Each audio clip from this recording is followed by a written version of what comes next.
For kids like ours, the best learning is fun and interactive. We know so many kids who love IXL because their video tutorials and games just help kids feel smart and successful. Take a moment and check out ixl.com/Kirk.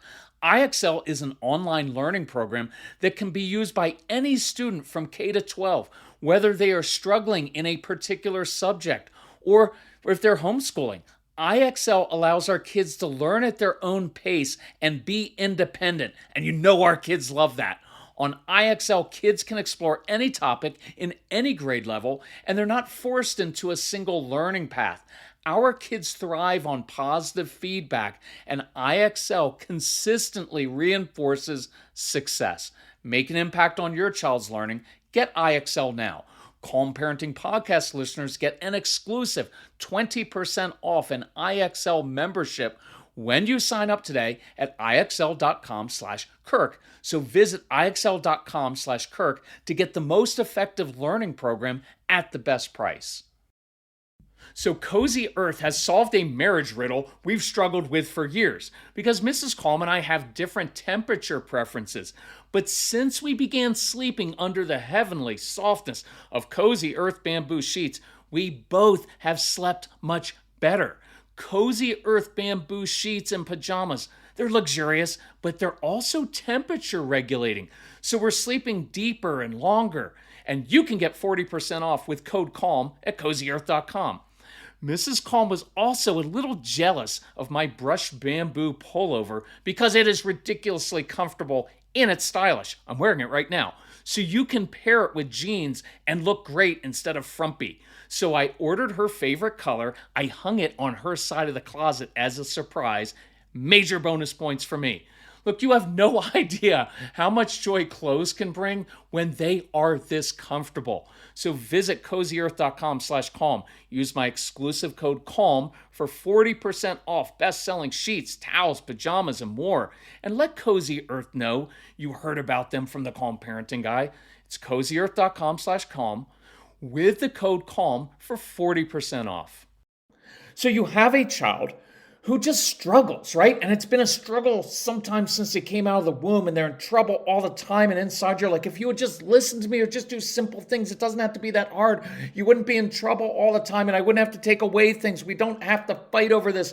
And maybe your child gets in trouble at school, or more likely, your child is great at school, but then comes home and unloads on you. It's just difficult at home. But this child, you've heard your child say things like, I'm dumb, I'm stupid, you don't like me, I don't like myself, I wish I hadn't been born, I'm a bad kid.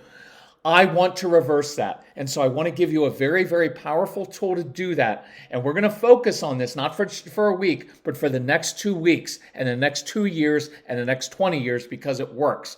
That's what we're going to talk about on today's episode of the Calm Parenting Podcast. So welcome, this is Kirk Martin, founder of Celebrate Calm. You can find us at celebratecalm.com. Look, we had all of these kids in our home. We had, over the course of a decade, about 1,500 kids like this in our home. Our own son was like this. And so you know the hard part sometimes, it's just being honest, I know what works and I know what doesn't work, right? And it's all the things that I did wrong and that you're probably not doing all that well, that it doesn't work. And so it gets frustrating at times because I'm like, dads, no, it's not just tougher discipline. Yeah, you've got to discipline your kids. And I like being firm, even matter of fact, I like tough discipline. But look, there's one of two ways that you can change and deal with, let's call it misbehavior. The way that we commonly do it is a child misbehaves, does something wrong, and we react and we give a consequence. We've already established 100 times consequences don't change behavior, because if they did, you wouldn't be listening to this podcast and you'd have a happy home, because that's all we ever do is consequences, consequences, consequences. It doesn't change behavior, because what we're really doing is punishing a child for messing up. But what if you switch that around and say, I know my child's going to struggle. I know because my child came out of the womb arguing with me, right, and picking on his siblings and doing all of these things. It's not like this is new.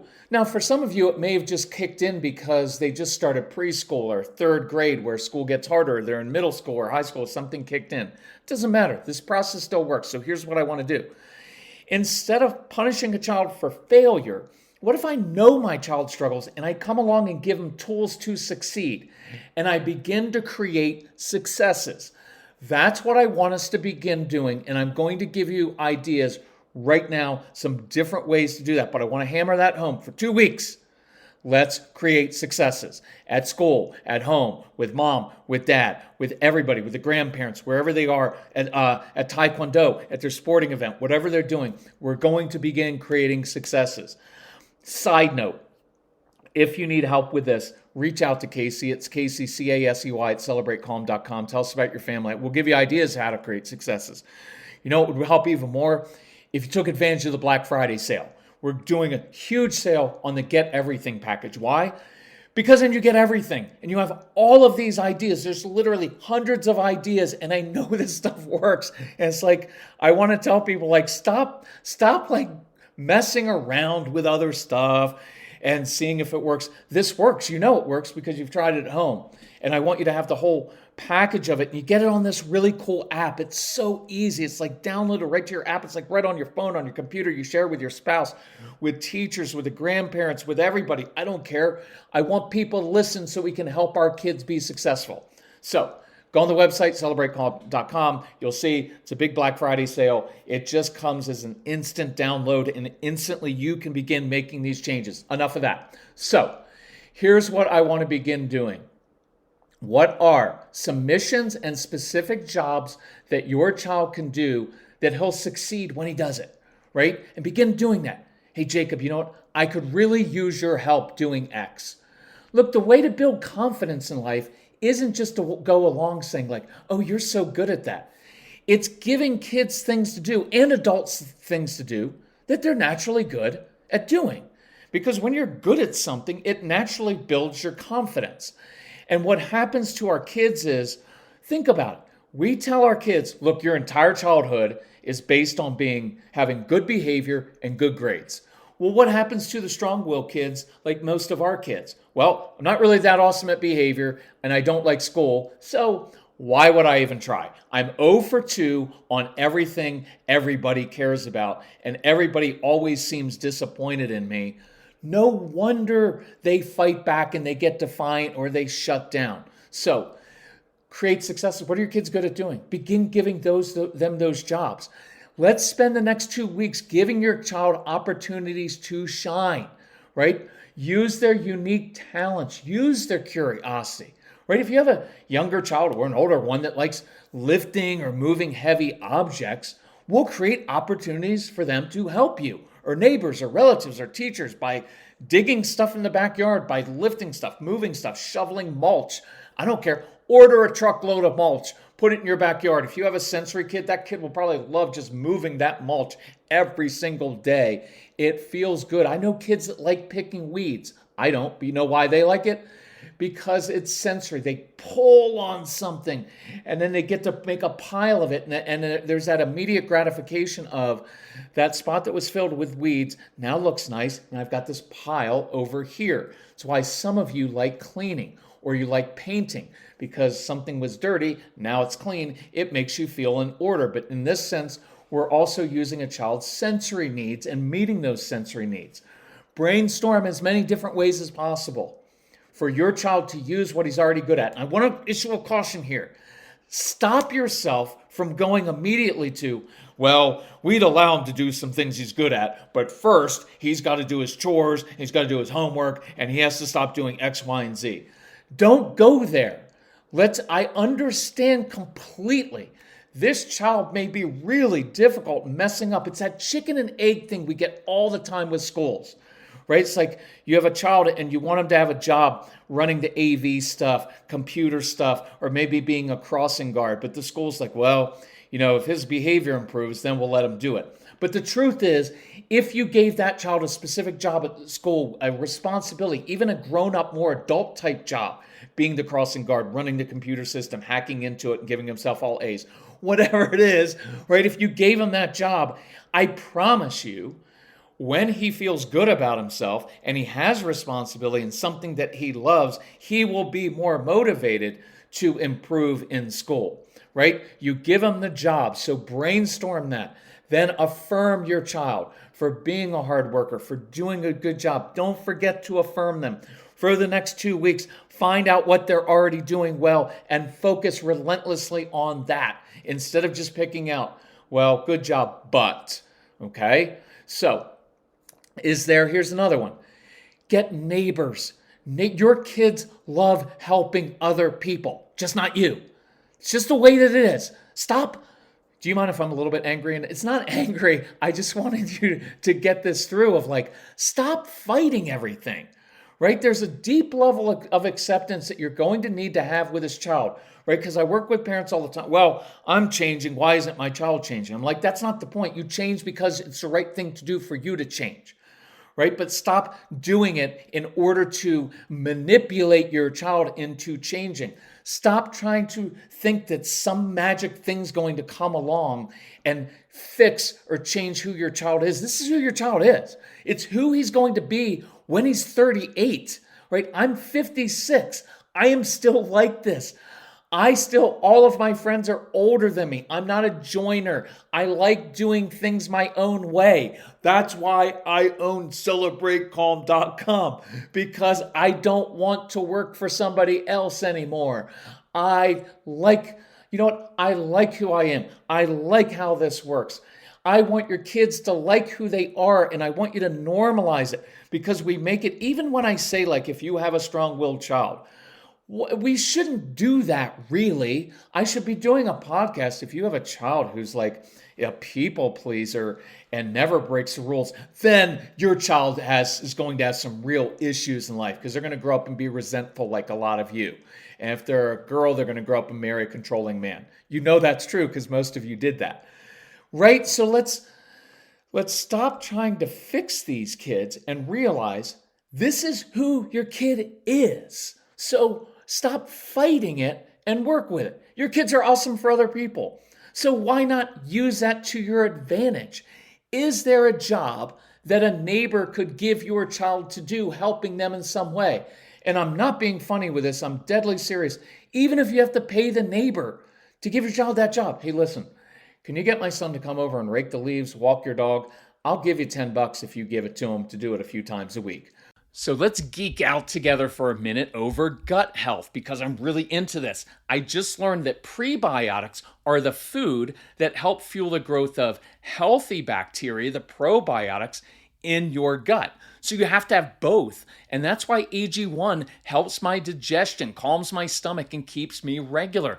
Look, I've loved my morning AG1 routine for years, long before AG1 became a wonderful partner to the podcast. It's a quick, easy win because I start my day with 75 vitamins, probiotics, prebiotics, and whole food sourced ingredients. I just don't have that stomach distress anymore, where that bloating, that kind of interferes with your day and puts you on edge. Plus, my weight is down. I've got energy for this hiking season. I'm drinking my AG1 right now while I'm recording this, and I think you should as well. AG1 is offering new subscribers a free $76 gift when you sign up. You'll get a welcome kit, a bottle of D3 and K2, which I love, and 5 free travel packs in your first box. So check out drinkag1.com/calm to get this offer. That's drinkag1.com/calm to be kind to your gut. Right? There's nothing wrong with that. I want lots of positive interactions. I want a lot of constructive things your child is doing. I don't really care right now about whether he did his homework or not, or whether he did his chore. I want a lot of positive, constructive things happening around the home and outside the home, because once you get in that mode and your child gets in that mode of like, wow, I'm really good at that. And other adults are coming along and saying, man, you're really responsible. You did that better than anybody else. Man, I could really use your help. That builds confidence. That changes behavior, changes how you feel about yourself.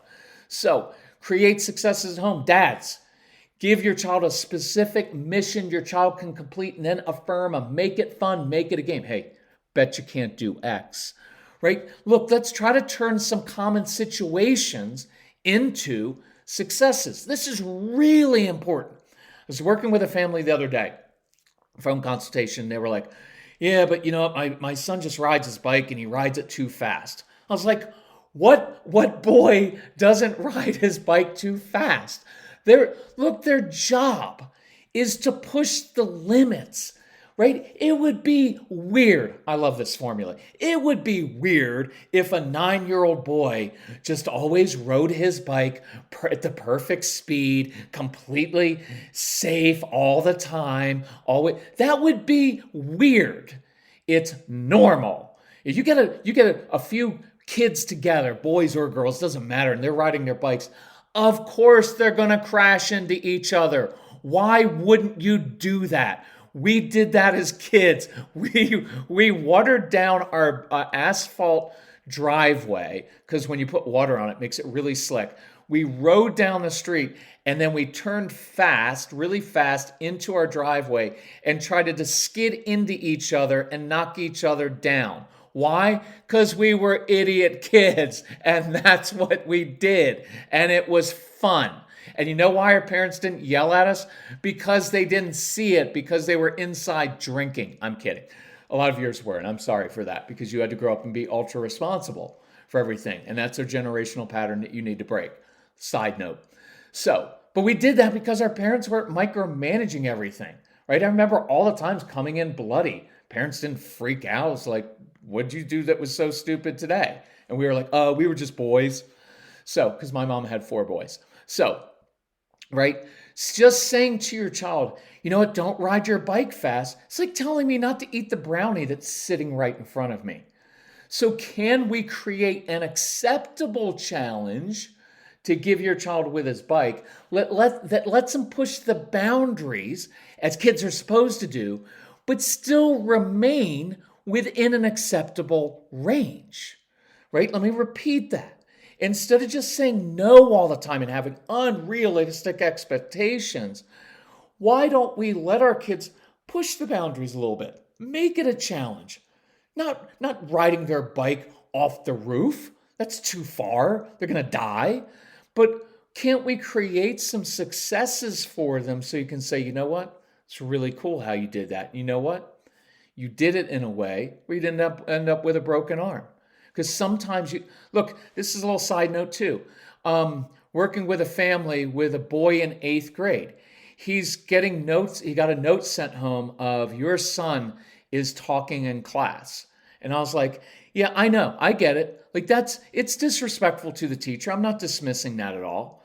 But for an 8th grade boy, as the mom or the dad, I'm going to be like, hey, thanks for not yelling. Thanks for not, throwing things in class. Thanks for not cursing in class. Thanks for not getting up and doing all kinds of really disruptive things. Thanks for not doing really inappropriate things in class. Thanks for not right? There's all kinds of things that kid could be doing. He's an 8th grade boy in a class where he's bored. I don't expect him to just sit there perfectly still. And I would love for him to advocate for himself, say, hey, Mrs. Teacher, Mr. Teacher, I'm just bored. Could you give me some more difficult work, right? That's something I want to teach him how to do, but I'm not that freaked out that occasionally he talks in class. I want him to apologize to the teacher. I do, but I'm also not going to get freaked out about that. And I want to affirm what he's doing well. Look, there are a lot of these things that I'm saying that sound like it's like, oh, no, duh. But we don't do them. And I want you to take it to heart. I want you today and go thank your child or affirm your child for not doing something really awful that he could be doing, right? He could be doing a lot of things. So I know your child is tough and they're going to get in trouble at times, but I don't want to create those failures with false expectations because we're too rigid. Or let me say it this way, because you're too rigid. Because some of you are. I'm not being mean, there's no blame, there's no guilt, but you need to work on yourself because you're way too rigid. And you've got these false expectations of yourself, of your kids, of your family. And so you're almost creating those failures, and your child can never win because it's like no matter what they do, you can never please dad or mom, or maybe you're too anxious as parents. Work on your control issues, work on your own anxiety, or your child will feel like he or she can never live up. And then let's affirm and give positive intensity to good choices. Do it in a purposeful way for the next 2 weeks. Catch your child making good choices. Give them fist bumps. Hey, well done, son. Shows me you're growing up. And then walk away, right? And I really want dads to say this a lot. Hey, son, daughter, I could really use your help with X. Could you come help me? And then afterwards, hey, awesome job with that. You know what? You're getting stronger. I like when you help me. Lots of high fives, smiles, encouragement. That will help, I promise. And next time your child pushes one of your buttons, do the opposite of what you normally do. Don't react. Just say something like, oh, I just forgot. Hey, could you go and do X? Because I could really use your help. Turn it around. Create the success. I'll give you a weird idea just given some parents because they were talked about their son who's kind of sensory. Would your child do any kind of landscaping work outside? Because if we can get your child doing some lifting, some digging, some shoveling, even for neighbors, that would be so good for them. It meets all these sensory needs and it makes them feel confident. Next 2 weeks, give your child purposeful missions, jobs they can do well, affirm, notice, encourage, create the successes, keep the brain engaged. And I promise you, you'll start to turn a corner here. If we can help you, reach out to us, Casey@CelebrateCalm.com. Do take advantage of the Black Friday sale. The instant downloads come to you right away, and you'll know exactly what to do. We've been here before. I want to save you power struggles so that you're not banging your head against the wall all the time. Okay, love you all. You're good parents. You listen to a parenting podcast. That makes you a good, conscientious parent. Do try to get your spouse to listen, and do share with other people. Talk to you later. Bye-bye.